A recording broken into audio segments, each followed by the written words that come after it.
Helicopter থেকে সাধারণ মানুষের উপরে গুলি করা হয়েছে। এখানে আমি স্পষ্টভাবে বলতে চাই, আমি সবাইকে বলতে চাই, হেলিকপ্টার থেকে প্রথমত যে মিরপুরের কাফরুলের যে বাচ্চাটির কথা বলা হয়, সেখানে আপনারা যদি সেখানে যান দেখতে পারবেন, সেখানে সেই বাচ্চাটির যে বাবা সহ এবং স্থানীয় প্রতিনিধি যারা আছেন বা সেখানকার জনগণ যারা আছেন, তারা কিন্তু নিজেই বলছেন যে গুলিটি কিন্তু নিচ থেকে এসে শিশুটির চোখে লেগে পিছনে ওয়ালে রেখেছে। এখানে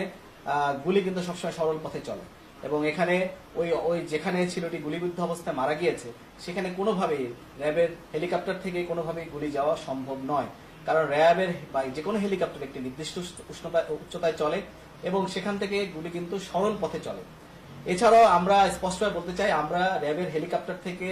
ছত্রভঙ্গ করার জন্য যেখানে মানব ঢাল হিসেবে সামনে ছোট ছোট বাচ্চাদেরকে ব্যবহার করা হয়েছিল, তাদের জানমালের ক্ষয়ক্ষতি রক্ষা করার জন্য, সাধারণ জনগণের ক্ষয়ক্ষতি রক্ষা করার জন্য, জানমালের ক্ষয়ক্ষতি রক্ষা করার জন্য আমরা শুধুমাত্র